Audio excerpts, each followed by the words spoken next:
Finally got the toss. How many times did they change the timing, by the way? 3 times. Yeah. First at 3:10, then at 3:30, and then 3:32. Because apparently there was some issue with the pitch. Yeah. They wanted to check whether the pitch was fine, whether it did not get impacted. I think when they were removing the pitch, I think some water must have come on the pitch. So that's why they wanted to ensure that nothing changed in that sense. And that's why we had 3 delayed tosses. But finally, South Africa have won the toss and have opted to bowl. And we don't know the South African team. Okay, so there is a class is out. So Yes. that is one thing. But for India, one huge change. No Renuka Singh Thakur. In comes the one change which we all didn't anticipate, honestly. Amanjot Kaur. Although Amanjot Kaur could have come back, but at the expense of Renuka Singh on a pitch and on seaming conditions where you might get a little bit of movement. That is surprising. Very surprising.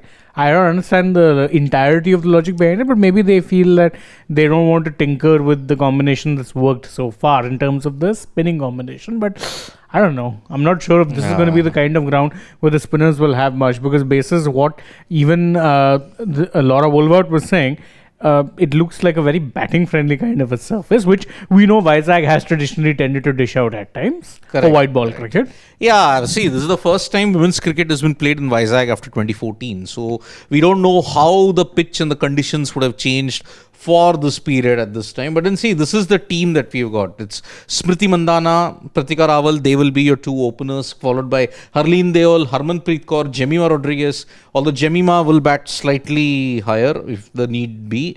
Deepti Sharma, Richa Ghosh, who rescued you in that game against Pakistan. Amanjot Kaur, the one who rescued you against Sri Lanka, is back.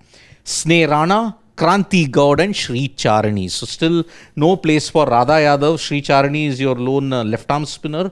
Deepti Sharma, Sneh Rana are your 2 off spinners. Kranti Gaud is your pacer. So let's see. Maybe Harmanpreet that we called up to bowl some overs. As far as South Africa are concerned, Laura Wolvaardt, the captain, Tasmin Brits is there, Sunil Lees is there, Marizanne Kapp, Anneke Bosch, Sinalo Jafta is your wicketkeeper, Chloe Tryon, Nadine de Klerk, Tumi Sekukune, Ayabonga Kaka, and Nonkeluko Mlaba. Those By the way, Tumi Sekukune is the one who comes in place of Class. Yes. So that is the change that South Africa have done at this point. But yeah, they are more pace heavy when you have to look at it. You've got Marizanne Kapp, who's your most experienced, 170 wickets and counting.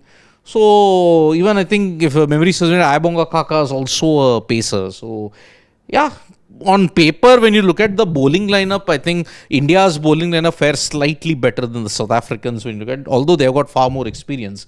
Batting depends on Laura Wolvaardt, and that was the thing. So few spots of rain, again that is what they're saying, and that is the thing. He then adds later the rain has picked up. So after the toss also, I think there has been a bit of rain. No, this was before the covers were brought off. So that's what, at that point in time, there was a little bit of rain. So yeah, I mean, considering the circumstances, I'd say very, very good toss to win if you're South Africa. Very good toss to win. But again, moving on, it could become difficult for them to chase because see, the pitch could slow down, and looking at India, both the times, now this is the 3rd straight time where they'll be batting first.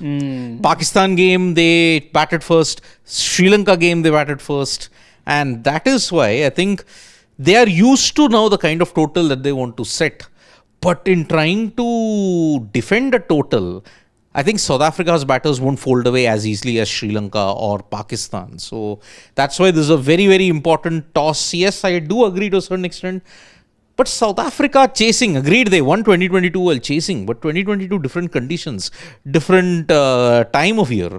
So I think they should have gone with their own strength, which is I think batting first, because they batted first on 2 occasions, I think. And one was extreme, got out for 69, the other they have won while defending. So yeah, I think it depends on how fresh the wicket is and how important they manage to get the opening partnership nipped in the bud, especially Smriti. So that is one thing which you all have to look at. So yeah, I think Smriti is definitely going to be the key in such conditions. I think to think that you're not going to see India be overly aggressive from the onset in the power play, because there is going to be a little bit of an unknown when it comes to, rain. How is it the pitch is going to play? Will there be any moisture? Is there going to be some early movement? You're going to see all these things play on mind. So I think you're going to get a circumspect start, and I think both openers will kind of try and look to see out the first few overs, try and figure out how it's playing, then perhaps go for their shots. Yep. So 4 o'clock is the match start. No overs have been lost. Although if you get another delay, then you will be reaching that period when overs will be lost. Every 8 minutes, remember, an over will be lost. So another rain delay from now, if it's 35 to 40 minutes, if the rain delay, or if it's an hour, you are in that period where you lose overs. So that's why already 4. And looking at the way the over rates are, by 7, you are looking at the innings break at this time. I mean, see, you've already lost an hour to play. So far, no overs lost yet. Yes. You were supposed to start at 3. You're starting at 4. No overs lost yet.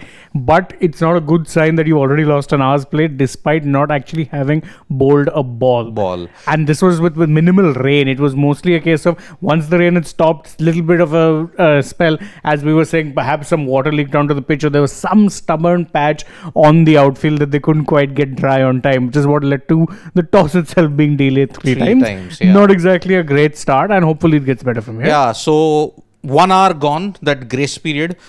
Another rain delay of 30-40 minutes, if it happens, you will definitely lose overs at this point in time. So, one change for India, one change for South Africa. The one change for India is Harmanpreet Kaur, who was ill in the game against Pakistan, is back. And looking at it, there is one change with no Masabata class in the South Africa lineup. Yes. And that's how we look at it. 3-2 when you look at World Cups, but 5-0 in the last 5 matches between India and South Africa. Although South Africa defeated India 2 times, 2017 and in 2022. So that's why it won't be an easy bit for India. India now, after a month and a half gap, are playing against nations except from Asia. Whole Asia Cup, then 2 games in the World Cup, it was only that. So, in a way, this will be very, very interesting. Then, I mean, they're showing the graphic of Harmanpreet Kaur. She averages 31 and 102 in the last inning, and this is the first international. So, let's see if there are some comments, or we'll call it quits at this point. Can any team, Syed Nizamuddin is saying, can any team beat mighty Australia women's team?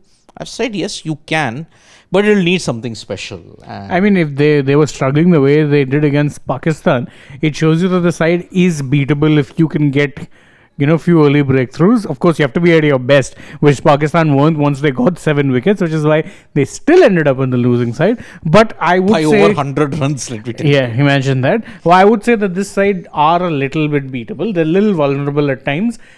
That vulnerability, if you can exploit it, yes, they are beatable. They are beatable. Yep.